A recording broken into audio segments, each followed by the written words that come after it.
later, 3-2 in their last 5 games, will be tested once again as they battle the defending champs in the South. How about in the North Division?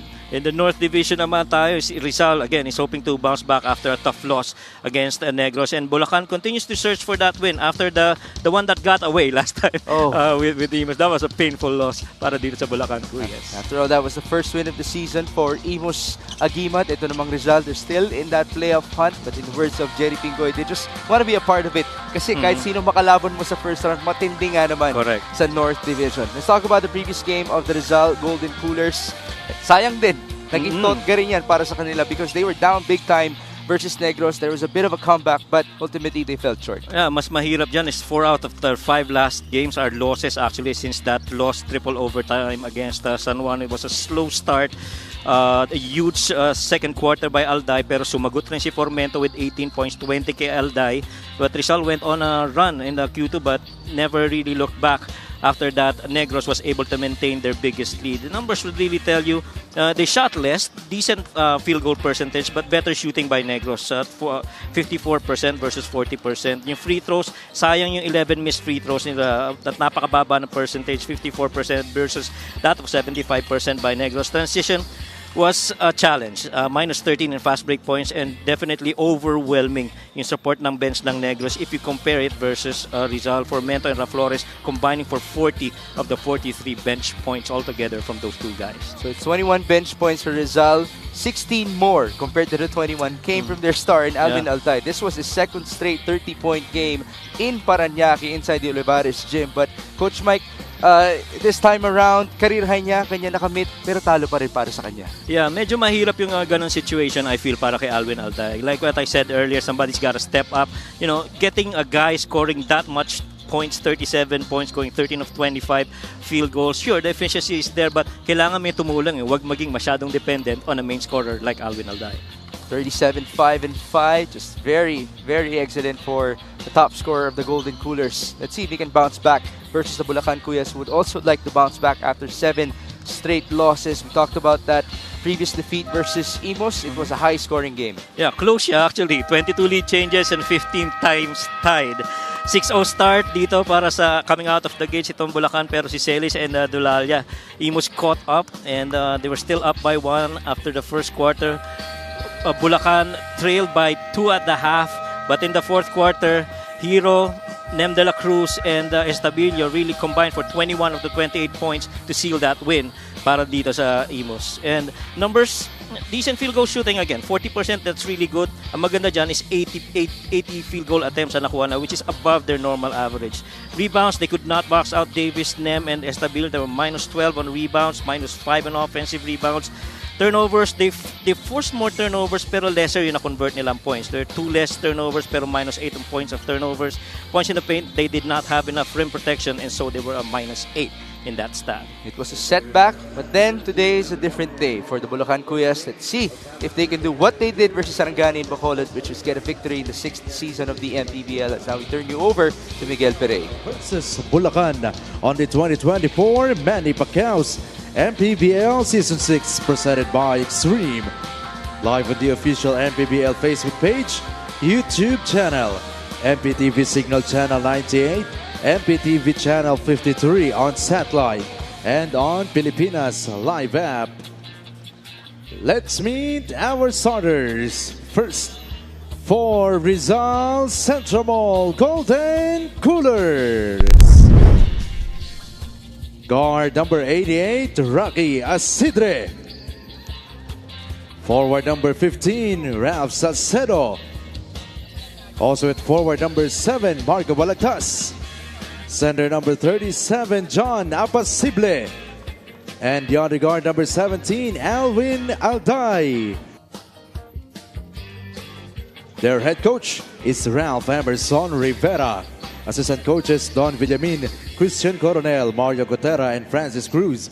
Team manager is Kyle Cruz. Team owners are Joel Conde and Zandre Cruz. Now the starting 5 for Bulacan Kuyas. Starting at guard number 3, Joshua Montero. Also at guard number 9, Andre Dada. Center number 50, Andre Dulalia. Forward number 73, John Baltasar.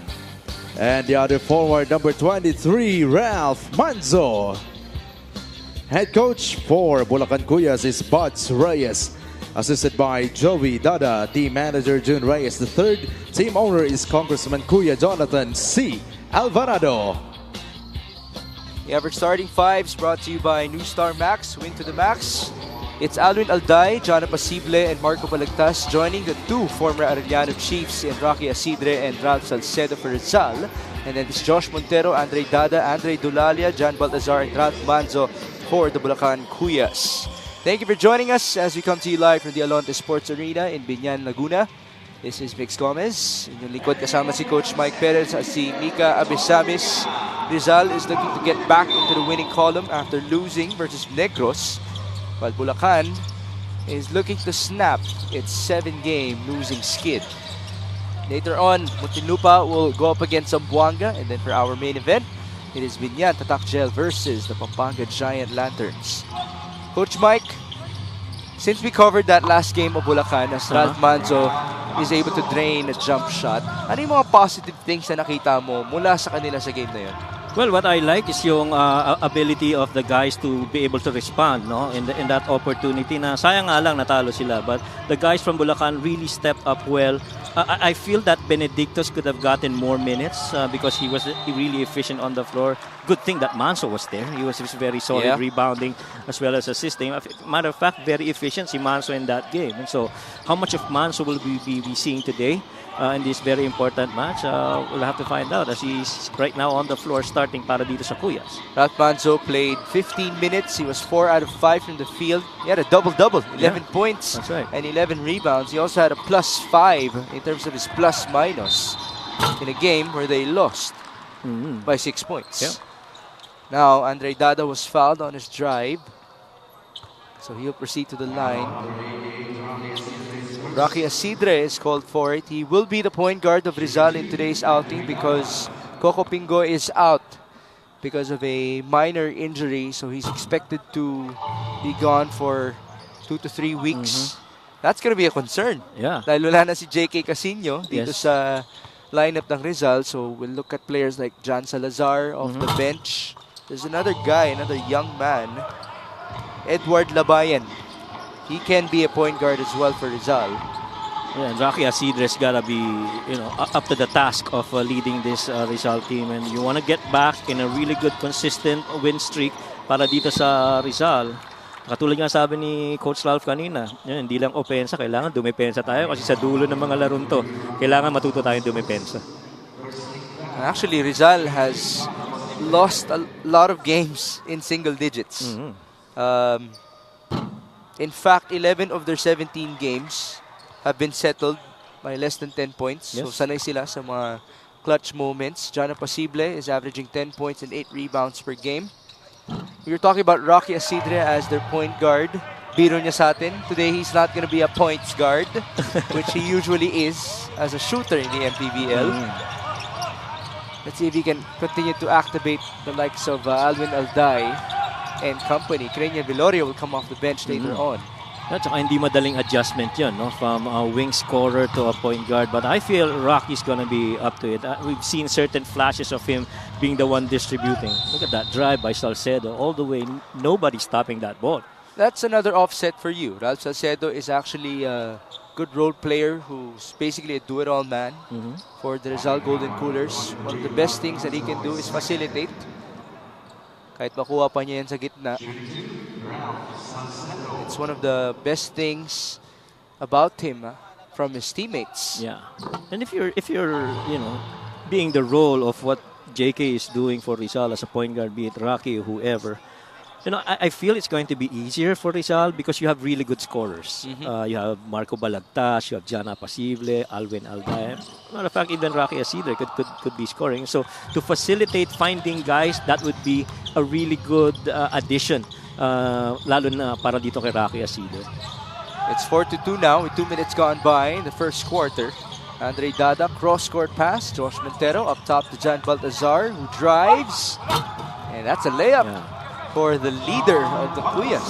Yeah, and definitely the Cuyas are going to be looking up to John Baltasar, leading them in that department, giving them a lot of confidence offensively and defensively. Kasi lumalaban rin yan, kahit sa depensa, palagyan. As John Apacible scores, Baltazar is a guy who has played for 2 seasons now with Paulo Hubalde. For sure, he has learned from him. Much as this guy, Josh Montero, who also was under the tutelage of the Aquaman since last year. At ngayon, na nag-move on na si Paulo on to Valenzuela, Josh Montero has his spot as the main point guard of Bulacan. Yeah, matter of fact, now he stands to be the #1 assist guy because he was #3 assist guy before to Paulo and Nino. And now he's the guy para dito sa Cuyas. Malaking pagkakataon para mapatunayan na kanyang sarili. Nino Ibanez has moved on to the Quezon Huskers as well, the undefeated squad that we have in the 6th season of the MPBL. It's going to be interesting as Quezon moves along because they're still going to face the likes of Nueva Ecija, San Juan, and Pampanga. That's right. Kaya habang tumatagal, lumalalim tayo sa papuntang playoffs, umihirap rin yung mga laro. Well, that's perfectly designed by our head of basketball operations, Emmer Oreta. As Manzo drives and scores. And I've been saying this even in the previous coverages that I've done, laro ni Ralph Manzo. This guy's a really good decision maker. Understands when to attack and when to pass. And the thing is, he's got that power to get rebounds. Yun ang impressive sa kanya. As Ralph Salcedo scores, Ralph Manzo, the other Ralph, actually has extra motivation today because he's going up against his former coach. Oh, yeah? He came from Fatima University under Coach Ralph Rivera. Okay. That's a little bit of motivation right there. Let's see if he can step up. Actually, nagkwento nga siya, no? There's Ralph Manzo na nakaranas din siya ng conditioning training ni Christian Coronel, which is a point guard assistant coach of Ralph Rivera, as Ralph Salcedo gives us that jumper. Christian Coronel kasi matindi dumipensa yan. Oh. Kaya matindi rin ang conditioning na kailangan meron ka under him. Yeah, I totally agree. Kasi si Coach Christian, nung dati na naglalaro yan sa San Beda, I think he also played for San Sebastian. He was a tough guy at the point. I mean, kung siya mga kalabang mo, ikaw yung point guard, sigurado masahe, galor ka, habol galor ka dahil tumatakbo na, ang lakas pa ng katawan. It's now 9-8 off of that bucket by Alvin Alday. Again, he scored 37 points as his career high in their previous game. Manzo unable to score. Here's Rocky Asidre onto John Apacible. Asidre onto his big man, Marco Balagtas with a gimme, and now Rizal has the lead. And Rizal so far turning to a lot of concept-based actions. Ganun din ang ginagawa nitong Bulacan. So, relatively, Bulacan is really good at this point of the game. Now you have to sustain it the entire way. By the way, Bulacan is third to the last in the league in terms of points allowed. They give up 90 points per game. Yeah. I wonder if this is going to be a high-scoring match as Manzo misfires. And here comes Ralph Salcedo. He will fly. Nice block by nice Manzo. Block. Yeah, good block. Takbo sa kabila. John Baltazar, they have numbers. No pass. No bucket. Offensive rebound. Dulalia couldn't score. And now it's Alvin Alday who's fouled by Joshua Montero. And that's one department, I guess, I feel rather, that itong Cuyas need to improve on, or rebound if they want to win this game. This play of the game is brought to you by Suzuki. Nice feed by Rocky Asidre. Again, he's not a points guard today. He's a point guard. That's Marco Balagtas with 2 easy points. Reniel Viloria is now in for Ralph Salcedo. So that's one playmaker subbing in for another. And now, let's go to our courtside reporter, Mika Besames. Developing players has always been the goal of Coach Buds Reyes, as we know. But of course, he continues to infuse his system along with this. He is very proud of this goal as there are visible results already. Talking about Big Boy Hernandez, who is now with Parañaque, and Nino Ibanez, who is now with Quezon. As you mentioned, nakakatuwa dahil apparently, after getting their first salaries, they went straight to the Bulacan practice at pinakain ang buong team ng lunch. Two things for Coach Buds. First, their careers flourished. Second, they know how to give back. With these, he feels he did well. Migs and Coach Mike. What a story. Oh, yeah. Pang ano yun pang movie. Oh, grabe. There's the love from Coach Buds Reyes and from his standouts who have moved on to greater heights in the MPBL, as John Apacible was able to score. Now it is a 3-point advantage for Rizal. So let's talk more about that story later on, as now we feature our fast break of the game, brought to you by New Star Win to the Max. Crane Viloria, I mentioned, he is a playmaker. He is, after all, number 7 in the league in assists per game at 5.8. We have a timeout with 4 minutes to go in the opening frame.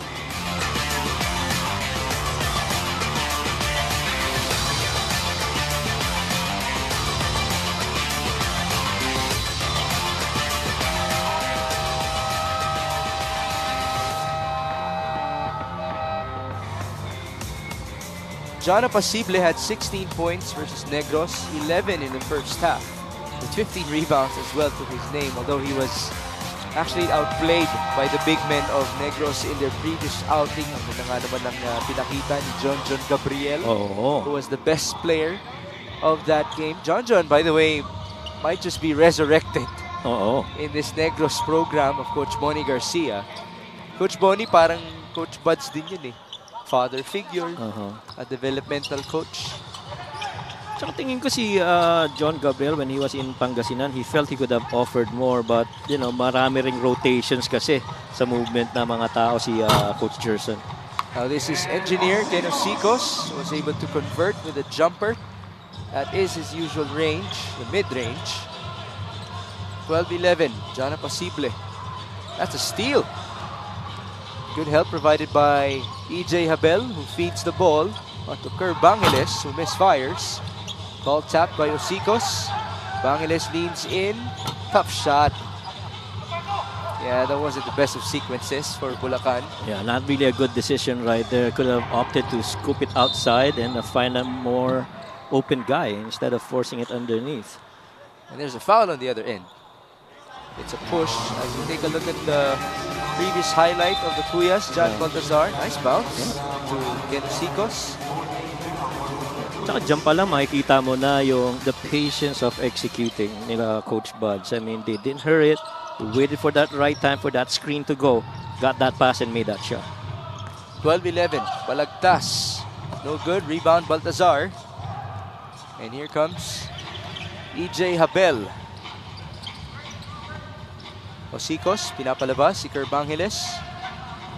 Now they swing it over to Viernes, who makes a move. Almost traveled, and he scores. Yeah. That was a difficult shot, if you ask me. He didn't have enough space, didn't have cutters with him. He spun around, he got that defense in front, but the good thing, he made that basket. 2 points for Franco Viernes, who did not even see action in the previous game. Viloria misfires. Nice tap by Balagtas, who had 20 rebounds. Actually 21. 2 weeks ago in Caloocan. Hindi natin napansin. Oh. Now he just scored 14-13. Kahit siya hindi niya napansin eh. Nagulat na lang siya. Habel. Bangeles. Osicos. Handoff. Baltazar. 10 on the shot clock. They go to Viernes, who will shoot. He has that shot, just short. Well, that was a good look though. He didn't have anyone in front of him. He took the shot. I guess doon pala makikita mo na yung confidence na binibigay ni Coach Bud sa mga players niya. If you're free, go take it. Doesn't matter who you are. Well, there was a very interesting sequence. Franco Viernes was trying to deny Apacible. He actually fell because of Apacible's strength. But Apacible got locked in dun sa kanyang posisyon. So he was called for a 3-second violation. Medyo kanina pa sila nagkikis-kisan ni John Apacible. A little more back kanina. Now Christian Bernardo is in for Rizal, another former Arellano chief. He's also a former Arabsonian. Baltazar got fouled on his driving kick. And this is just a 1-point game. And Bulacan is actually doing really good executing. Ball is moving, guys are moving. They're making that defense rotate. Talagang sinusubukan yung depensa nitong Rizal. Couple of subs. Jan Salazar is in. Andre Dada has returned. Baseline inbound for EJ Habel. They go to Osicos, who scores. Man. And, you know, the bounce on these guys are different today. From our friends from Bulacan. Iba ang nilalaro nila. Well, for Ken Osicos, as unfortunate as it may seem, because he did not get drafted. Mhm. Much like Jello Razon, this could be a statement game for him. Yes. Osicos will score Oh, again. yeah. Remember, Jello Razon Yeah. had 34 points yesterday. And Osicos right now, he's got 6. He's averaging roughly about 7 per game. And, he's really closing out and trying to prove something here. Marco Balagtas answers back to tie the game up at 17. Under 50 seconds to go before the end of one. EJ Habel. On to Ken Osicos, defended by Bernardo. Now it's Viernes who shoots again. Too strong. There's a leak out. Nice find, but Balagtas could not control the ball. Ang magugustuhan mo doon kung ikaw si Coach Buds, may bumababa at Yes. dumedepensa. Yung hindi, Mintes, just throw it up, fast break sa kabila, baba na lang tayo ulit. Let's see that previous sequence. Ken Osicos, again, the mid-range. And then on the run, EJ Habel, forward to the engineer. Mid-range ulit. Yeah. Look at how they space that side of the floor. Really good spacing here by Bulacan. Almost a steal. 5 on the shot clock. Osicos will have to fire, and that's no good. Rebound Viloria. 7 seconds to go. Bam Bam Gamalinda. 3 seconds. Tito Bam Bam. No good. But there's the putback. That is Jeric Serrano, the lefty, versatile big man for Rizal. Yeah, and if Bulacan wants to win this game, they got to control the rebounds. They cannot afford offensive rebounds like those because after all, there's so much discrepancy when it comes to offensive rebounds and second chance points, all in favor of Rizal. Here's the extension by Bam Bam Gamalinda. No layup. That's going to count for Jeric Serrano, who's been around the league, as we should say. So, Rizal will take the advantage of 19-17. This first quarter score is brought to you by GameX. GameX Sports, official online basketball lending partner of the MPBL. Basta ending, GameX.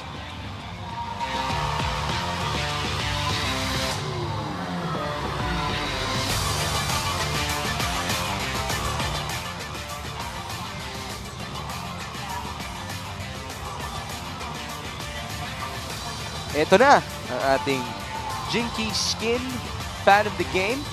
There we have it. Looking so flawless and beautiful at the sideline here inside the Alonte Sports Arena in Binyan, Laguna. May baby pang kasama. Oo nga. This is Mix Gomez at your service alongside Coach Mike Perez and another of our Jinky beauties. Mika Besamis is our courtside reporter who gave us that wonderful story just a while ago about 2 former Bulacan players who have blossomed in the MPBL, but as soon as they got their paychecks, bumalik sila sa Bulacan practice at nagpakain. Nino Ibanez and Big Boy Hernandez, kung nasan man kayo, big shout out to you. Yeah. That's a big testament to your character and a bigger testament to the coaching of Buds Reyes. Yeah, without a doubt. I mean, that speaks a lot of how Coach Buds has really nurtured these guys, no, and brought them up not just in the game of basketball, but even in their high character showing. How many players would you know in the professional level who would actually do that? And so, hats off to those guys and even Coach Buds. Ang tanong ko lang, bakit hindi nagpakain si Paolo Hubalde? Ay, siya nga, ano? Eh, di ba nag-move on din naman siya sa Valenzuela? But then again, iba yung iniwang legacy ni Paolo Hubalde sa players ng Bulacan. Hindi, susunod daw dapat si Paolo, nag-workout lang siya. Pinaplano pa lang. Siya. Okay. First quarter field goal story. Yeah, really good field goal shooting right there. Roughly about 50 and 40% respectively. And this so far has been a good shooting game outside of the 3-point attempts. But overall, this is really good. 21-17. Nice pass. Sorry, miss. And here come the Golden Coolers. Viloria with a fake. 2 free throws. Yeah, again, it really goes back to controlling the boards. I mean, if you're that close, Bulacan, kailangan mapasok mo. Kasi otherwise, they're gonna run you the other way. And in terms of fast break, advantage yan para dito sa Bulacan dapat. Pero yung finishing power nitong Rizal, you cannot question that. Now, this free throw is brought to you by Extreme Appliances, ang subok at kumpletong appliance brand ng Pilipinas. Cranial Viloria is firing on his first gimme. There's his coach, Ralph Rivera, who has achieved so much already in his first coaching stint here in the MPBL. But speaking of achievements, ito rin, si Cranial Viloria has come a long way in terms of his career in our league. Even Christian Luanzon would say it on air that we haven't talked about him enough. Yes. Kumbaga, isa yan sa mga pinaka-underrated na manlalaro na meron ng liga. You know, the last time that he mentioned a line like that, he was talking about Byron Villarias. Oh, yeah. And guess what? Uh-huh. Byron is now a finals MVP. That's right. And rightfully so. Cranial is really one guy, katulad nga sinabi niyo, under the radar. Totoo naman. Kasi makikita mo naman sa performance niya eh. Might just be a matter of time for Cranial Yes. Viloria, who now feeds onto Christian Bernardo. That's a nice pass. What an air ball from Christian. And so we're back with the Cuyas having possession. Andre Dada. Off of his cross, he goes to the corner, and it's out of bounds for Kerr Bangiles. Yeah, I got out of bounds right there. But one guy I'm really waiting to see here for Bulacan is Herald Benedictos. I mean, that guy can shoot the lights from outside. It's a really good three-pointer too. Last time parang he made 2 3-pointers in that game. Montek pa nga yun kasi yung isang three-pointer niya, sinundan ng almost steal na niya in the backcourt, which really just went outside. He's still at the bench. This is Christian Bernardo who misfires. Offensive rebound. Good pass. Viloria could have shot that ball. Here he is, driving kick, bam bam, an easier shot. Yeah. Ganda ng patience. Oh, tsaka very unselfish. I mean, Cranial can actually score from that range, but he opted to get his big guys involved and, you know, get some help on the scoring side. Well, he is the absolute main playmaker of Rizal. Right. It's not Alwin Alday. They would rather have Alwin have the ball by the side after the drive of Cranial as Dulalia scores inside. Kumbaga, kung na-draw na ni Cranial yung depensa, ready na si Alwin umiscore. Tama. As Jan Salazar is able to make a three-pointer. And Salazar so far showing us that he can be part of that key rotation at the point guard too. Man, that time around, Cuyas hurried up. Viloria tried to be fancy. Another turnover. Andre Dada bumping his way through. Good defense by Bam Bam Gamalinda. Well, immediately you see Dada apologize because he knew that was a mistake. You know, he was hinahatak niya yung bola pero may atake sila eh. No? He could have moved that ball laterally if you want to move that defense side to side. That's how you do it in open floor. His three-point shot is brought to you by Extreme One-Stop Shop Appliances, the guy who attends 2 practice sessions in Fatima University. Yeah. One with Fatima and the second with the Rizal Golden Coolers in Jan Salazar. Tsatsagain mo lang talaga. Eventually, magbubunga din yan. 3-point shooting natin, 60% for Rizal. Wala pa. Sa Bulacan. Yeah, yan nga yung sinasabi ko kanina. This is a much better three-point shooting now compared to how it was earlier. And so, is that one department that Bulacan would need to catch up to? I feel yes, but they gotta control the boards first. And so that not to allow those perimeter shots, especially the points in the paint, to be in favor of Rizal. Rebounding story, 16-9 so far in favor of the Golden Coolers. This is Montero who drives, reverse layup. That looked good. I asked him, what's the greatest thing you learned from the Aquaman? At ang sabi niya, it's being able to know the strengths of my teammates so that I'll be able to put them in the right spots and I could utilize them as the point guard of my squad. Kung tutuusin, yun naman talaga ang ultimate mindset ng isang guardia, no? Isang floor general. Yeah. Well, yung mindset na yun, ever since, yan talaga ang classic na point guard. You have to involve everyone else. Actually, nakikita natin yun with the way Paulo Hubalde plays. Si Paulo kasi kahit gano'ng pa katagal sa kanya yung bola, and correct me if I'm wrong, no matter how long he takes with the basketball, he's still able to find his teammates at the right places at the right time. Yeah. As Jan Baltazar scores. And you know that, number one, that ball doesn't stick on the hands of Paulo. If he sees somebody open, he's gonna give it to you. Yeah. But that sticks with him kung wala siya makitang movement. But then again, even if that ball stays with him, he's a very able decision maker and shot maker to finish things off. Bam Bam Gamalinda, another able shot maker, able to convert. It's now 29-23. Bam Bam is 38 years old, by the way. Kung tutuusin, yes, he's a veteran, pero wala pa siya sa 40s. which as we know, maraming 40-year-old dito sa ating liga. So even though we joke around calling him Tito, he's not the oldest of players that we have. And still very capable to play at this level. Ayan na. And he has certainly fit well in this system of Ralph Rivera. Yes. Actually, they lost what? They lost Keith Agovida and Pingoy. But the combo of Asidre and Bam Bam Gamalinda really have more than made up for the numbers of those two. Sige nga, dahil ikaw ang numbers guy natin, give me the season average of Keith Agovida and the average of Bam Bam Gamalinda. Keith Agovida is 13 points per game, while Gamalinda right now is at 12. Okay, Yeah. there you go. So very close, di ba? It's a 1-point offset as it is a shot clock violation for the Bulacan Kuyas. At yung 1 point na yan, pwede mag-spread out yan sa dinami-raming options ng Golden Coolers. At saka habang tumatagal, tataas pa yan dahil he's getting in the flow of the system. He understands more specifically which spots on the floor and he's going to be needed on. It's 29-23. Over halfway done in the second frame. Gamalinda on to Jeric Serrano. Strong side drive. Almost a turnover. Baltazar got hit. Numbers for Rizal. Gamalinda fades. No bounce. And the referees have to stop the play. Baltazar's down. Tatamaan sa muka ni Jeric Serrano. Although it was obviously unintentional. Pero kasi kung sa mata yan, hindi kaya sa ilong nasundot. Delikado yan eh. Tsaka masakit. Masakit yun. Well, he's not bleeding and he's up on his feet. So, John Baltazar is good to go. There's Coach Buds Reyes. You can see his concern for his players. Tignan natin kung paano nangyari.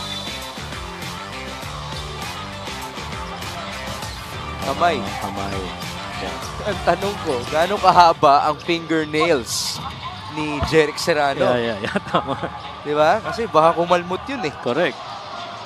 Good thing he's back. Marvel Jimenez, too strong. Rebound, J-Boy Gop, former Giant Lantern. J-Boy, was it a walk? Yes. Yeah, that's one other big guy that they'd have to contend with itong Kuyas. J-Boy Gob, kayang-kayang mag-box out niyan sa ilalim and so you have to stop him from getting to the glass too. Sanay ba namang bumax out yan sa Brenzigia Convention Center? Oo naman. Alongside the gigantic lanterns of Pampanga. We have a timeout.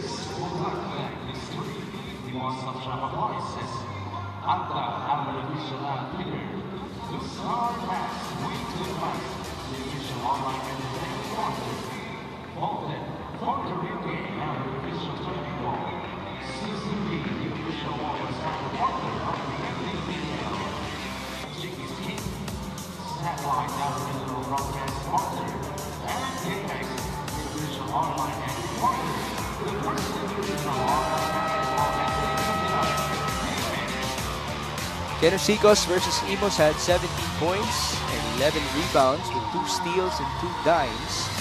Although they fell short, and that was the first win of Imos Agimat in the 6th season of the MPBL. And watch out for that team because they actually have a manageable schedule. We broke that down in the previous outing. They will be facing teams that are relatively in the lower part of the standings.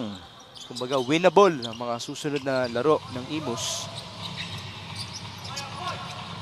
Kenosicos had 6 early points in this game. He's back at it. Hand off to Kerbangeles. Now it's Viernes. On to John Baltazar. 6 on the shot clock. Osicos, mid-range. Yes! Yeah. Wow, great efficiency for him. Yeah. At saka, again, babalik tayo doon sa punto na ini-execute lang nila yung sistema ni Coach Buds. Walang nararatel, walang nagmamadali. Everybody stays with the confines of what the concept are adjusted para dito sa Bulacan Kuyas. John Salazar might have rushed that previous three-pointer. It was an air ball. Let's see the previous jumper of Ken Osicos. Doon lang naman umigot yung bola eh. Yeah. Diba? Side to side. Ang ganda rin kasi nung dive ni Viernes right there, clearing up that entire space for that jump shot by Osicos. Let's see if they can find another opening. 9 on the shot clock. Viernes, third try, still no good. The thing is, he's not backing down. Tuloy pa rin. Hanggat libre siya, titira talaga eh. Asidre swings it over. Salcedo. On to Jimenez. Now it's Jeric Serrano. Able to score off the glass. Well, it's one thing to score, but you have to get a stop the other way. What's Jeric Serrano's season average? 2 points per game How many minutes? in 6 minutes. Konti lang, no? Yeah. I bring that up because this seems like a golden opportunity already for him. Diba? Ito na yung game kung saan pwede siyang magpakitang gilas. Kay Coach Ralph Rivera, he's given the minutes. Already has a couple of buckets to his name.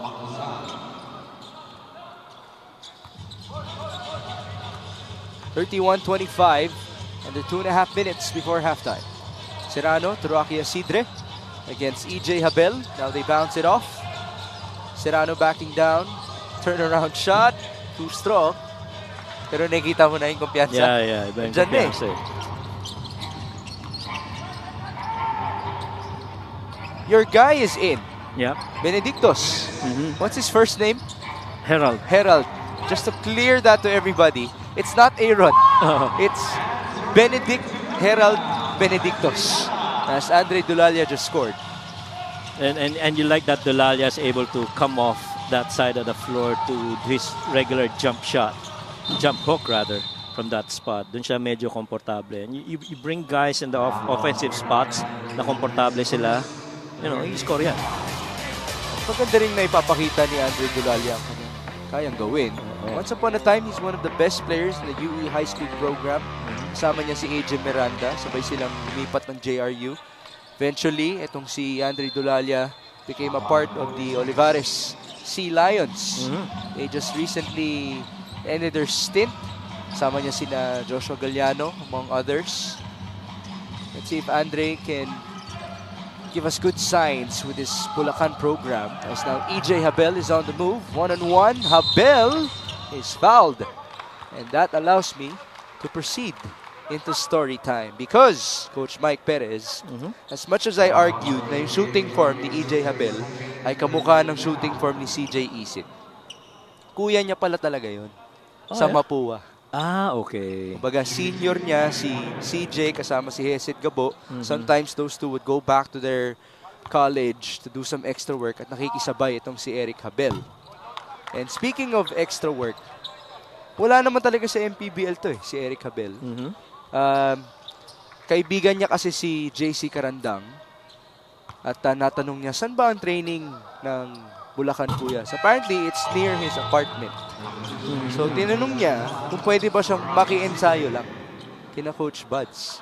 So, he did for 1 week and he impressed Coach Buds Reyes in that week.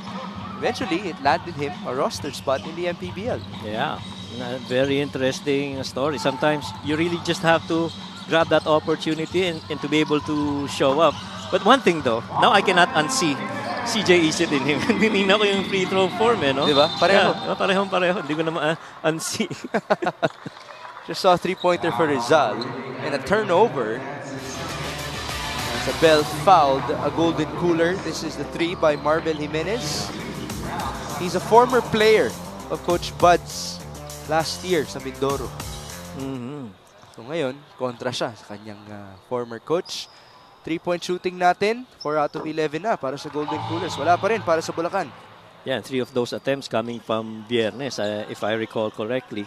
But, you still got to keep on shooting because if you don't, then the defense is going to sag off of you. And so you have to challenge that defense. The important thing is, second half, make those threes. And it will help further ang opensa nitong Bulacan Kuyas. Salcedo converted from the line. He has 5 points. Full court pressure defense broken down. This is Herald Benedictos. It's a wedgie. There's a foul. Oh, that's quite a mystery to me now. Kasi usually pag wedgie, iba jump ball ang tawag dyan. May foul. Oh, yeah. So free throws lang. Dalawa lang. Yeah. As if he missed the shot. If he missed the shot, that's right. But you see, Harold's very athletic stance. No? The way he shoots, he likes to shoot from way outside. Yung mga logo threes yun ang gusto niya. I think he idolizes Steph Curry if I got that correctly. And so, that's where he patterns his game from. But athletics-wise, nakikita mo, meron. Tingnan natin kung matatanong natin siya mamaya about his idol. Especially if he inbounds in front of us. As Jeric Serrano works with Salcedo. Nice pass back, but it's a steal. EJ Habel bounces. Andre Dada will finish. There's a guy all alone on the other end. J-Boy Gob not located by his teammates. What you like about that sequence, 4 guys went down in transition for the Bulacan Kuyas. And then, when they made that basket, there were 4 guys from Bulacan that also went down to defend against transition. That's the important part. So they've done it twice already. Yeah. In this game. This was the feed by EJ Habel onto another lefty and Andre Dada. Look at them immediately sprint back going defensively. Pwede naman magpahinga na no? Dikit naman patapos na yung quarter pero... Yun nga lang, baka pagalitan ka ni Coach Bud sa halftime. Hindi kayo bumaba, upo kayo. There's Coach Ralph Rivera who had to look at the scoreboard to make sure that his team is still up. Oh, an air ball from Jeric Serrano. 37-31. Although again, it's already extended minutes for Jeric Serrano in this game. I won't be surprised that he would be used more later on in the second half. Yeah. Andre Dada brings down the ball. 18 seconds to go. Osicos onto Benedictos. Now it's Dulalia to Habel. EJ to the corner. Andre Dada for 3. Yes, sir. 5 seconds. Rizal, do they know about it? 1 second. Salazar from half court. That's way off. And so Bulacan is only down by 3 at halftime. And very impressive. I mean, you look at that last possession, they kept on moving that ball around, swinging it, nobody holding it so much longer and just making decisions off the bat, reacting how the defense is covering them. Andre Dada is a known shooter after all for the Bulacan Kuyas. Had a couple of threes in the past couple of outings. Only one actually in the previous game to be specific. But he did attempt 5. He will never shy away from those 3-point bombs. As this halftime score is brought to you by GameX. GameX Sports, the official online basketball lending partner of the MPBL. Basta ending GameX.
inside the Alonte Sports Arena for Bulacan versus Rizal. It is 37-34 in favor of the Golden Coolers, even though they have been balancing things out in terms of minutes for their players. Alvin Alday has played only 7 minutes so far in this game. Ang pinakababad ay si Rocky Asidre at Jeric Serrano. Serrano actually already has 5 points and 4 rebounds to his name. But if you would look at the other statistics, Coach Mike, what would you say? Well, field goal shooting really good for both teams. That's the thing. I expected hindi ganun kataas para sa Bulacan, pero they're shooting 45%. 14 out of 31. Yung rebounds, pinag-usapan natin yan. Kailangan trabahuin yan ng Bulacan. Right now, they're -8 on rebounds and a -6 when it comes to offensive rebounds. Second chance points, so long as nakukuha ng Rizal yung rebounds, no, advantage sa kanila yan. Paint points inside. But the fast breaks have been really close between those two, 9 and 8. The key part there is yung transition defense nitong Bulacan that really, intentionally going down after a made fast break point on their side. There's Ken Osicos, who basically was the master of the mid-range in the first half. He had 8 points, all from the mid-range. Andre Dada has 7 as well. He was the one who drove and passed that ball to Ralph Manzo. Baltazar misfires, rebound Craniel Viloria. Craniel actually came off the bench in this game, so he joins the starting unit, having replaced Ralph Salcedo. Balagtas turns around and scores. Yeah. I wonder if they're instructed to push now in the second half. Tingin ko, parang siguro feeling nila we could have done better in fast break. No? Hinayaan natin silang dumipensa. Yung speed natin is not enough. It's not optimal for us. So we're gonna go to the open floor a little bit quicker now. But not without rushing though. I did ask Jeric Serrano, who told me na planado nga talaga, no, na iikot ang kanilang rotation. Sabi niya, it's actually Coach Ralph's way of empowering us so that when we face the contenders of the league, kapag hindi maganda pinapakita ng first unit, mas marami siyang pwedeng mahugot. That's right. Dahil sa kumpiyansang pwede nilang makuha sa larong ito. Yes. At saka a chance ito for them to show up. No? Napag-usapan na natin kanina yan. And so, in those big games when Alvin Alday is not hitting their shots and Rocky Asidre is not playing, may mapipitas ka galing sa bench to fill those spots. It's 39-34, Ralph Manzo. Andre Dulalia to the other Andre. Mr. Dada fakes. Tough pass. That's a steal by Craniel Viloria, who's the second best in the league in terms of steals. And a foul on the layup by Alvin Alday. Yeah, that was a good stop by Baltazar. Na-foul lang, but at least he was there to challenge that shot. Hindi lang siya nanood, no? It was almost clean, actually. Oo. Tsaka outnumbered, pero nandun. May rim protection. That's the important thing. Benedictos returns. Alvin Alday is at the stripe. He has 2 points so far in 8 minutes of play. Way below the normal averages. Again, this could be a load management game for him after all. Yes. Previous game nila, 37 points ba naman. Let's see, he played 32 minutes. Tsaka takeover mode siya nun, Coach Mike. Career games ba naman ni na John Gabriel and John Formento dito sa MPBL? Somebody had to answer back. Yes. Agree. I remember Mika reported na yung kanilang pagkatalo nung 30 points niya versus Parañaque is one of the 2 worst losses that he has experienced in the season so far alongside the Abra game. Kasi dumayo sila sa Abra nun, tapos talo sila. Hindi malayo na yung talo nila sa Negros would actually be a part of that list for Alvin. That's right. And, we talked about it. I think it was me and Javi that covered that game in Parañaque. They really became too dependent on Alvin Alday. Well, the thing is, wala rin naman si Craniel nung game na yun. That's one thing. But now, the good thing is, Craniel is back. And so, you've got that other guy that can be able to score just like this one. Sorry, Mr. Viloria. Usually kasi baliktad eh. Si Craniel yung papasa kay Alvin. Kasi yung i-score. As now, Balagtas got fouled. Again, Marco Balagtas remains active in terms of getting those boards. Pero gusto mo yan kung kay Marco Balagtas to be able to perform that way. And after all, ilang offensive rebounds yun. We talked about it as a key factor in this game. Stats-wise, for the entire season, itong Rizal averaging roughly about 42 rebounds a game versus that of 37 para dito sa Bulacan. So malaking disparity yan. Dun sa 44, di ba yung Rizal? Ilan ang offensive? The offensive rebounds is 14. 14 offensive rebounds, yeah. 1/3, approximately. 42-34, Osicos in trouble. Not the best of passes. It was quite strong. And here comes Alwin Alday. Salazar, the jumper, and the make.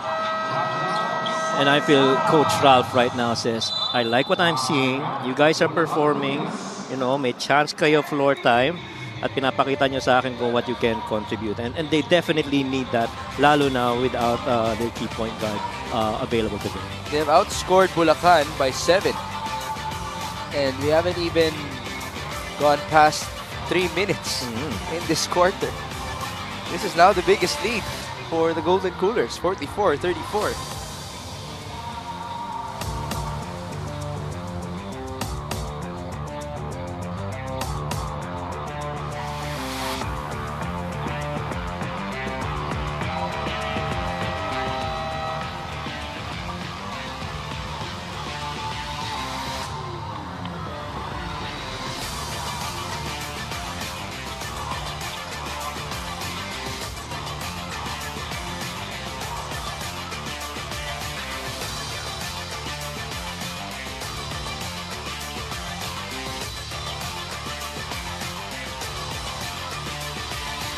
In the words of our floor director, Ton, eto na ang ating Jinky Skin. Fan of the game. Ganun po ang poses niya kanina dito. Thank you, Ton, for this instruction as we feature our Jinky Beauty looking flawless at the sideline. This is our first game for MPBL Tuesday in Binyan. Later on, it is Muntinlupa versus Zamboanga and Pampanga versus Binyan. Benedictos misfires. That's almost a turnover. Herald, back to Josh Montero. 6 on the shot clock. Driving kick. Josh again. He will have to shoot. Yeah, I've got to shoot. There's the 3. And he makes it. A bailout by Josh Montero. Well, that looked good for Josh Montero. Actually, he wasn't happy about that possession. Yeah, tsaka walang movement masyado after nung mapasa yung bola sa kanya. It's roughly about 23% from 3, and so that's one of those that he knocks down. Balagtas answering back, and there's a steal. Salazar unable to score. Here's Herald, Benedictos. They go to Josh Montero, who will set things up. They're down by 9. Josh drives. Nice feed onto Ken Osicos. And that's how you apply what you learned from Paulo Hubalde. That is right. And that sequence was very optimal for Bulacan. I mean, you've got Montero driving that side. You got Benedictos, a shooter in the corner. And this drive opposite side by your main perimeter man in Ken Osicos. Good options, good movement, good basket.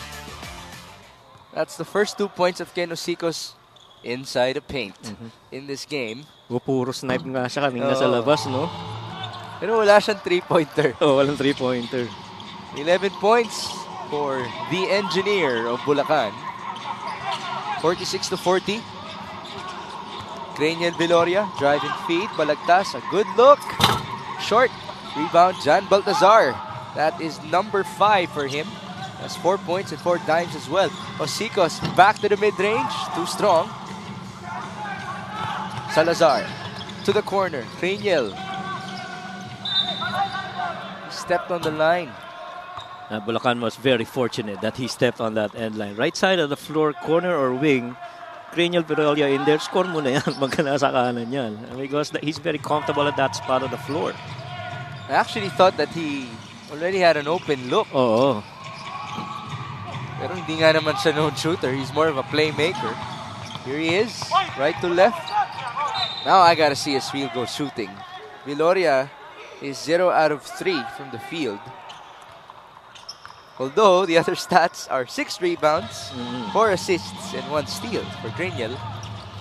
And yan, ganyan naman ginagawa ni Cranial even in the games na hindi siya masyado score. Bumabawi sa rebounds, bumabawi sa assists and on the defense. Alvin Alday. Balagtas. Stripped. There's a foul. It's on John Baltazar. And nobody locating Balagtas right there. I mean, 3 red shirts in there. Nobody locating Marco. You know, Marco was going to show up after that drive by Alvin Aldain. So you got to be mindful where Marco is. Locate him, prevent him to be the recipient of a pass, and challenge the shot. He is the leading scorer in this game, after all, with 13. Would you say that those have been silent 13 points? Yeah, that's how he is, no? Very silent. Kasi Totoo. pag bumabasket siya, rumi-rebound siya, walang celebration, walang whatever, no? He's just, you know, doing his job as a guy on the floor for his team. Honestly, I think he's also one of the more underrated players in the MPBL. I agree. I've always loved his perimeter jump shot, tsaka yung diin sa depensa. Undersized pero lumalaban kahit nasa bigs. Mabuti nga, meron na siyang all-star appearance eh. So na-recognize na rin siya in that way. And that happened with Rizal a couple of seasons back. As Osicos misfires and they lose time. Yeah, and when Coach Ralph Rivera said, kailangan nating medyo iangat yung depensa natin, that's what he meant. You know, defending the entire 24 second of the shot clock without fouling and just challenging shots and getting in the passing lanes. 47-40. Scoring in this quarter is 10-6. Diyan medyo delikado si Marco sa mga ganyan. I mean, alam mo na. yeah, that's a flare pass. I mean, he gives it up, he returns it to you, he flares the other side. That's gonna go in. Okay, I like that sequence for you, Coach Mike. You basically predicted the play. 50-40.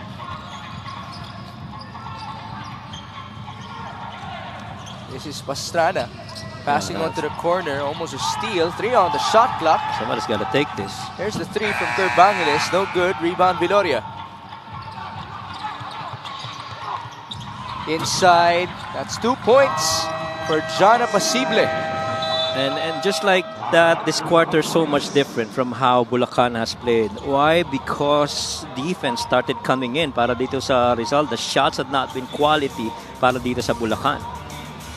This fast break of the game is brought to you by New Star. Win to the max. Jana Pasible able to spin at the last second, losing the defense of Kurt Bangeles. He extends the advantage 12 for the Golden Coolers.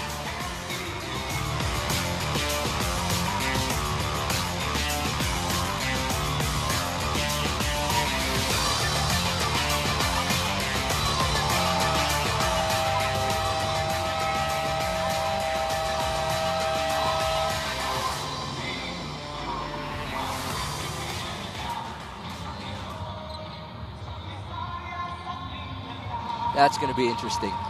For Rizal, kaya naman sila nag-rotate. Kasi kailangan nilang humugot kapag kalaban na nila ang Binyan, Sarangani at Quezon. In Quezon pa yan on August 7. As now, we go back to Mika Besamis. Pansit, lumpia, manok, yan ang mga go-to ni Alwin lately kasi kung ano daw ang kinain niya sa good game niya, tuloy-tuloy lang daw yon. Ang problema, hindi pa nananalo. So today, dinagdagan niya ng kambing. Baka daw sakali, yun ang maging swerte. But really, Alwin does not stop. He plays basketball after a loss. He actually plays as his recovery from being devastated, as I mentioned before. He also knows that defense is the problem, lalo sa transition. Sabi niya, nauunahan kami kasi sa takbo. Pero knowing sila Coach Ralph, kaya naman namin ayusin to. Mix and Coach Mike.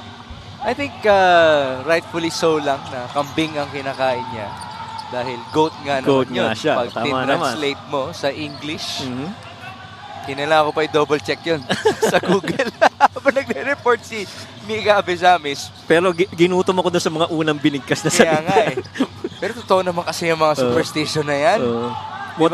Munti ka mapa-order. Actually, kadalasan nga, pag-usapan ko rin ito with Coach Christian damit. Oo. Damit ang inuulit. Yeah. As Marco Balagtas just drained the jumper. Everybody's got their own ritual at the start of the game. I remember, I think it was MJ Wico who always wears the alternate jersey in warm-up. So may mga ganung nakasanayan ba? Pampaswerte. Scoring in this court is 70-8, by the way. tinitignan ko yung nakabalot sa tuhod ni Alwin Alday.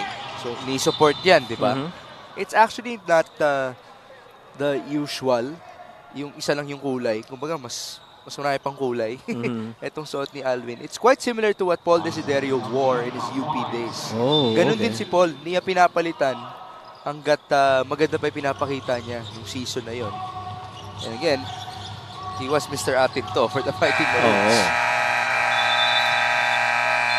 As Bulacan again loses time, which has been a trend for them here in the third quarter. Right, and the way that Rizal has been defending the entire 24, it's very intentional and it's very patient. You know, hindi nagmamadali, hindi whatever. Just understand, okay, man on ball, that's on me. Weak side, naka-drop coverage tayo, and everybody just going to their spots. If I get beat, I know I have a teammate that's gonna help out, so I have to cover another guy that's free. 54-42, Cranial Viloria. Almost lost the ball. Cranial with a fade. Still hasn't scored. 0 out of 4. Apasible, great effort. 9 points for him.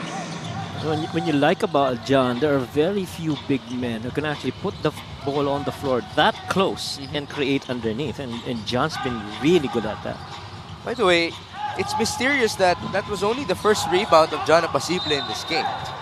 Because he's actually number 7 in the league in offensive rebounding at 3.4, which is what he did. Got the offensive rebound and the putback in this sequence off of the miss by Cranial Viloria. Ito yung sinasabi ni Coach Mike.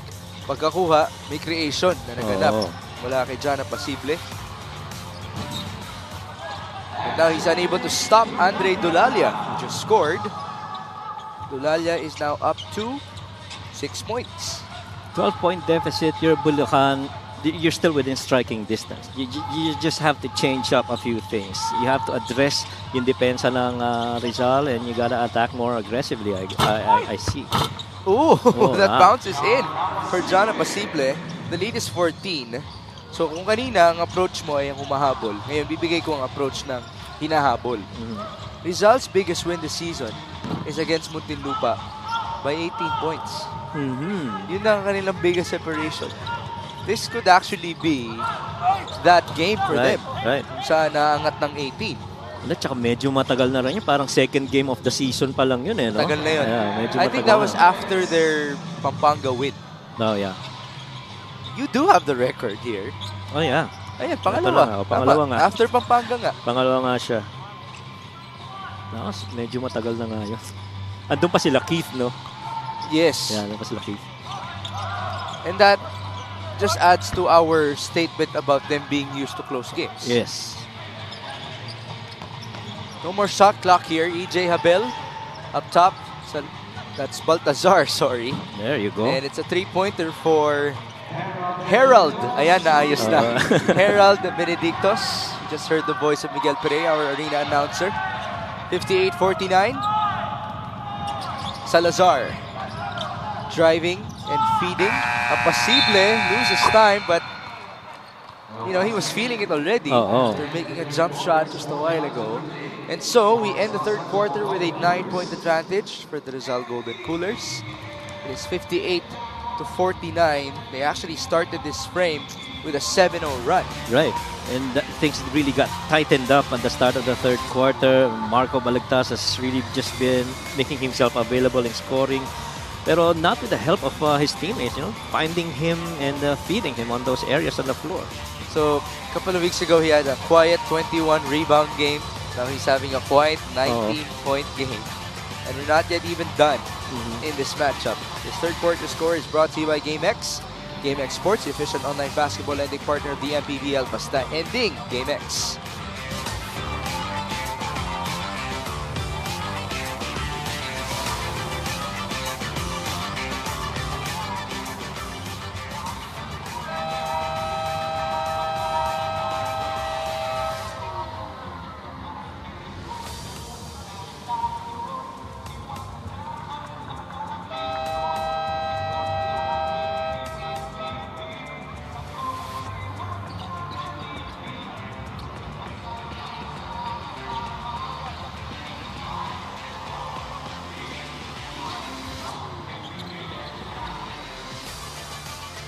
We would like to recognize our Commissioner Kenneth Durendes for getting a Lifetime Achievement Award in the recent Tinalak Festival in South Cotabato. Well, this guy, this should be not a surprise anymore Yeah. to everybody. He actually got a nickname of Captain Marbel for living in Marbel. Oh. That has been renamed, by the way, recently to Coronadal City in South Cotabato. Congratulations, Com! Yeah. At saka si Com talaga, napakarakilang contribution yan sa Philippine basketball, not just in the MPBL. I mean, the way he started out in one of our podcasts when we had Alvin Patrimonio. Alvin's actually very close to Com Kenneth. And they were saying that the dad of Alvin, Tito Angel, was parang inaano siya na maglaro sa Manila, to go to Manila. Medyo hesitant si Com that time, but with the guidance and the help of sila coach si Alvin Patrimonio, you know, they've been able to work things out, and he's turned out to be one of the really good high flyers in Philippine basketball. Like MVP pa yan. Oo. Maybe not just even high flyers. Maybe one of the best players. And alam mo, Ever. pinaka-paborito ko pa sa kanya, he played the triangle offense when he was in Alaska, and he was a potent weapon in that system. I wish I got to watch him in Alaska. Kasi Santa Lucia na siya nung nabutan ko. He was still playing well even though he was already a veteran by that time. If I'm not mistaken, nagkampi pa sila nila Boy Beats tsaka nila Berhel. I think it was with Swift. Shell? Swift. I guess. Swift? Swift back then. I think it was under Coach Yeng yata yun anong time na yun. No, we'll have to ask that from Com. Sorry, hindi ko na nabutan yung Swift team eh. Oh, yeah. Okay, let's move on. Let's proceed to Bulacan and Rizal. Hindi naman sasagot si Mika, no? Benedicto is able to convert with a jumper. The lead is 8. Yeah. Salazar pushing over EJ Habel. No high-low. Yeah. Salcedo driving, spinning, and missing. Good defense by the Cuyas. Habel pushes. Bangiles back to EJ. Like CJ Isit. There you go. EJ Habel from downtown. Sorry, but I cannot undo that shot anymore. Talaga si CJ na nakikita ako sa kanya. I mean, built, shot-wise, shot form, very similar. I mentioned he actually works out with CJ Isit and Hesed Gabo, but there's one guy who he really works out with day in and day out. It's his best friend who lives beside his apartment, LJ Gonzalez. Oh, wow. This 3-point shot is brought to you by Extreme One-Stop Shop Appliances. And it's brought to you by LJ Gonzalez's best friend, EJ Habel. Now let's go to Mika Abisamis. Because I like complimenting your stories, Mix Gomez, I have a follow-up story on EJ Habel.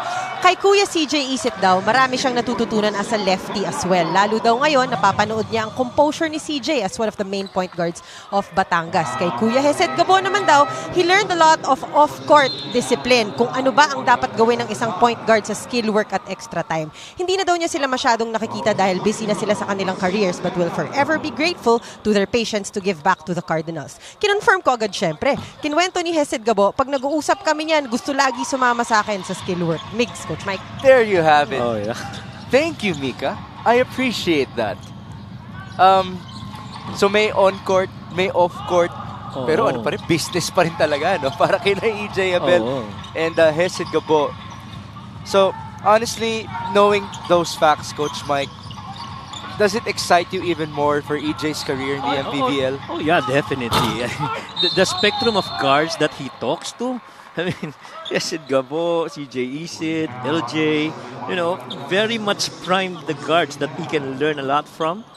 And lahat ng gwardiya, I'm sure, gusto yung position niya. Nakakarinig ako doon sa mga players na yun. Remember, EJ Habel has only been playing for 3 months in the MPBL. So, mahaba-haba pa ang magiging improvement process niyan. Alam mo ba, sakto yung ano niya? Yung timing niya sa Bulacan, because he is actually still finishing out his school with Lyceum. Nung time na nandito pa si Paulo Hubalde, may klase pa siya as Bam Bam Gamalinda scores. Nung nawala na si Paulo, tapos na yung klase niya. So mas may oras na siya ngayon to focus with his Bulacan duties. And it's the ultimate opportunity for him to step up in the MPBL.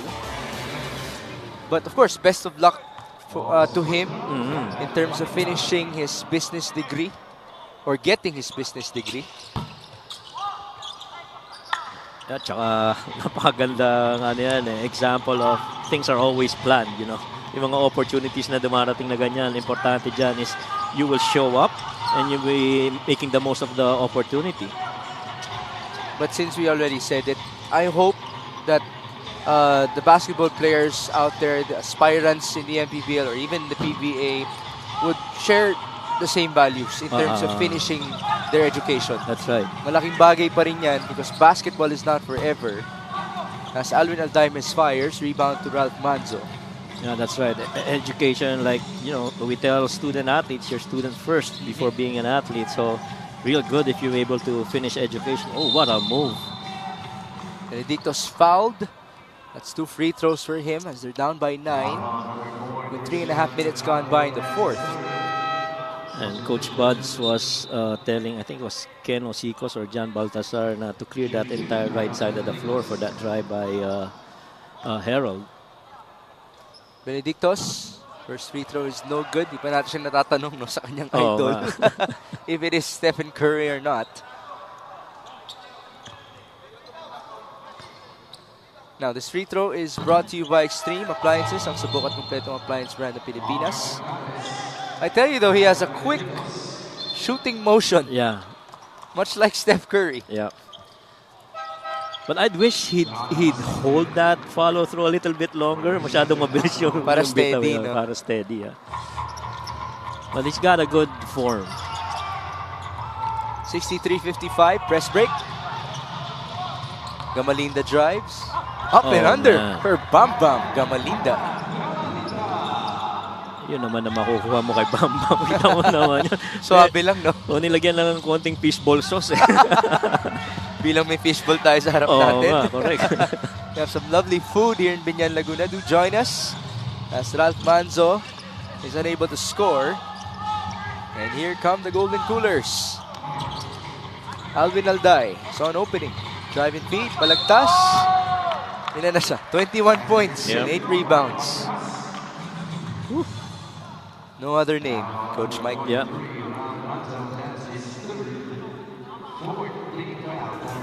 This play of the game is brought to you by Suzuki. Alvin Alday finding his teammate, si Marco Balagtas. Sabi ni Alvin sa atin, assist muna ako. May 6 na assist, Mr. Alday. Tabla kayo ni Cranial Viloria. Sabi niya he's aiming for 10. Sige, tignan natin kung aabot ka dyan. We'll see. So Alday has 6 dimes and 5 boards. Viloria actually has 6 dimes and 8 boards to his name. EJ Habel will return. Oh, magsasabay sila ni Josh Montero. Well, Rizal does have 2 guards, combo guards, in Alday and Isidre, so they could match up well. Pero ang Rizal cannot relax, you know. They're still within striking distance itong Bulacan. So, you still gotta pour it on. Oh, ganda move. Suwabe naman nun. Ang tamis.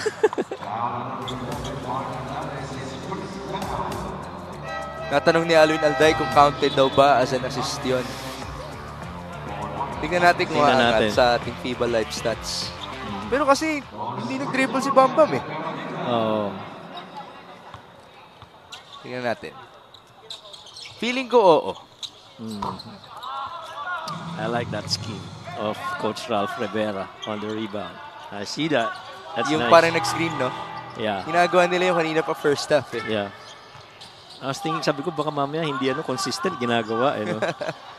A lot of coaches do that now. Where you try and interchange yung bigs kasi you're outnumbered eh. Yes. Diba? So you interchange, mawawala yung box out. And you bring in a third guy to rebound. Advantage. That's nice. 71-55. Halfway done in the fourth. EJ Habel. By the way, it was counted as an assist for Alvin Alday. So he's got 7. Yes. Forward pass. Marco Balagtas. One guy to beat. Too easy for the big man. 24 points for Marco. Tsaka yun ang mabigat dun eh. Big man na tumatakbo in the open floor. At kahit na madepensahan mo sa labas, may handles din na decent enough to finish with a jump shot or finish in contact in the paint. So now the lead is 18.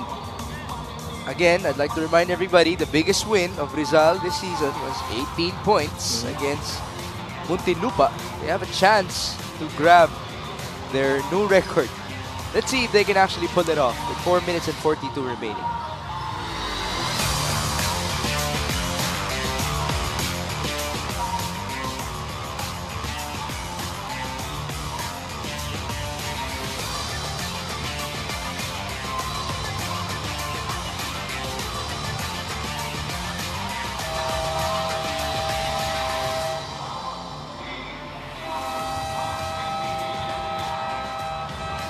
Presenting our Suzuki, muscular and sporty fans of the game, just like the Avinis. Do more and achieve more with a muscular and sporty scooter from Suzuki, the Avinis. Oras na para magmotor.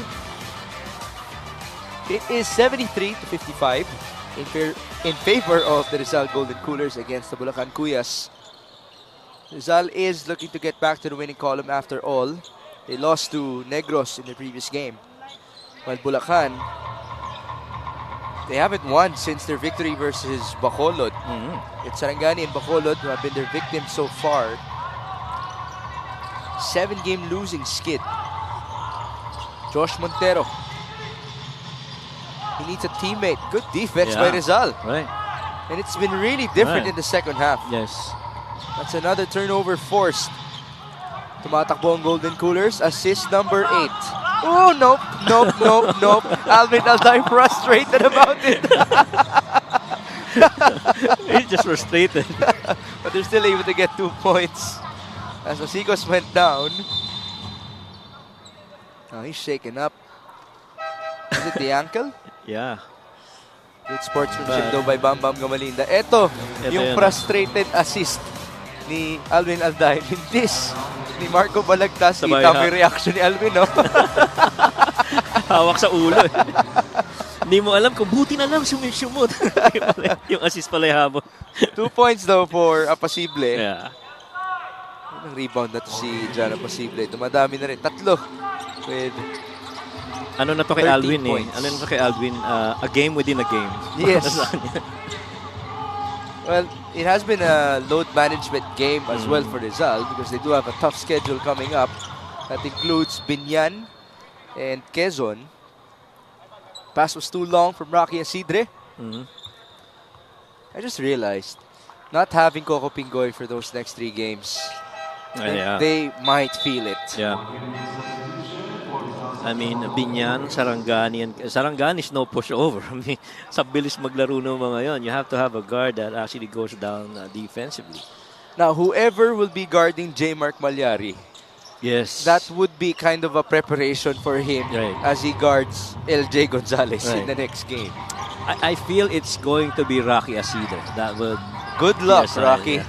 I feel he's the guy. He might be running a lot of suicides in their next couple of practices. Pakondisyon. Oo. O di kaya yung mga mountain conditioning ni na Coach Christian Coronel. Oo. As Andre Dada scores with a layup. And the points have really been few and far in between para dito sa Bulacan.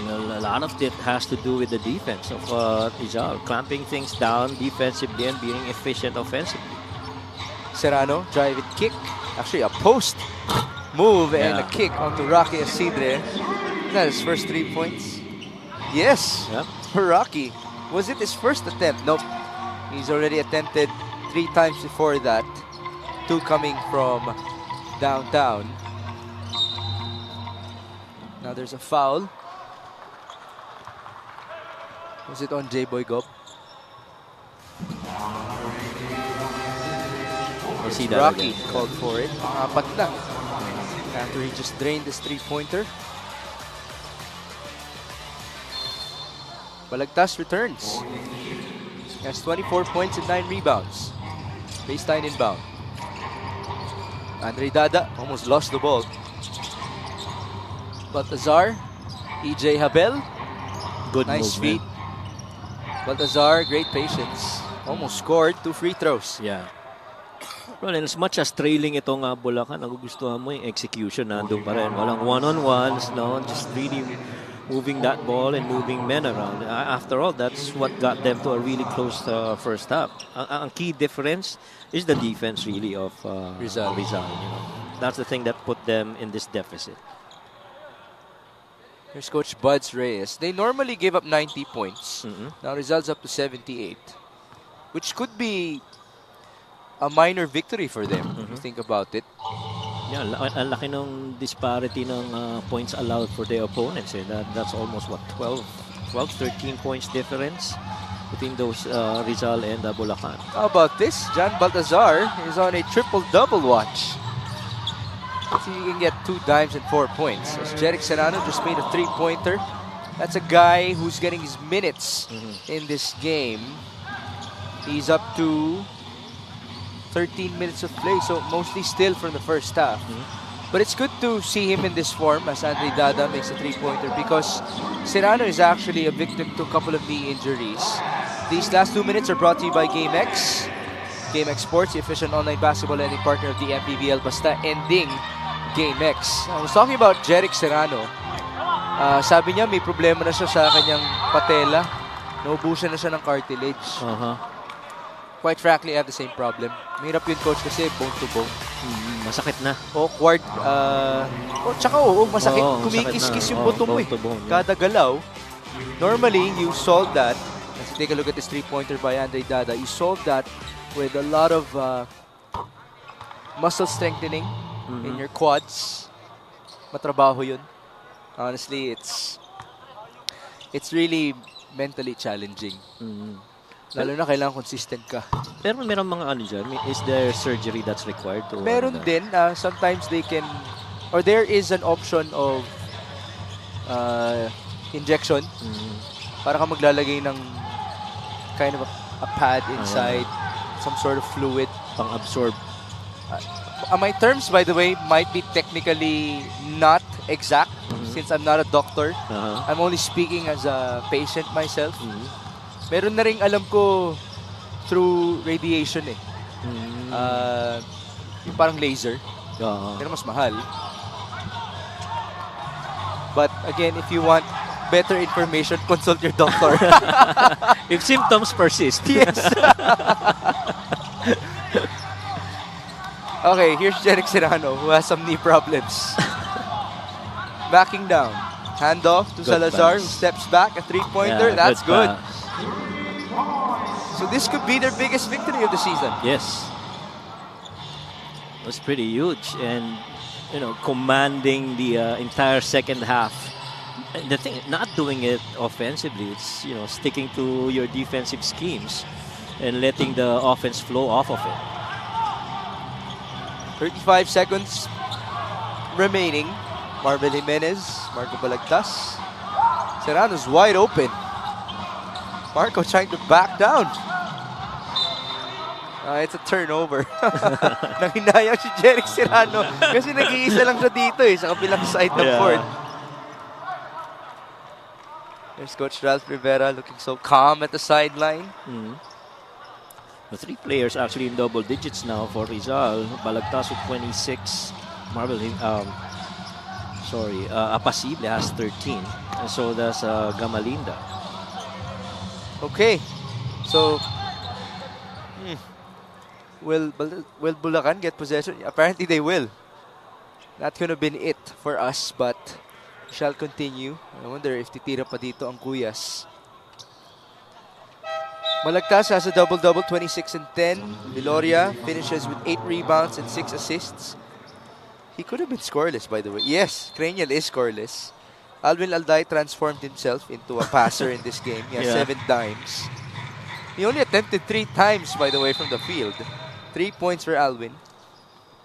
Assist talaga yung nahabol eh. Hindi ko alam kung matitest ba yung pagkain ng kambing niya eh. Sa larong ito. Kasi hindi siya tumitira masyado. Oo no? eh. Panalo sila. Oo. Feeling ko sa next game pa matitest yan. Kasi binya ng kalaban nila. Bulacan naman, they will take on Muntinlupa. And then, Quezon City and Bicolandia. By the way, that game versus QC is listed so far as at QC. At QC. So that might be the first home game of Quezon City this season. But again, wait for further announcements.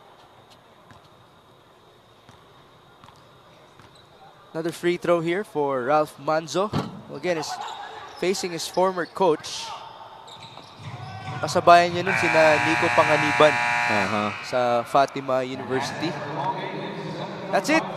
Congratulations to Coach Ralph Rivera and the rest of Rizal for getting their biggest victory of the season.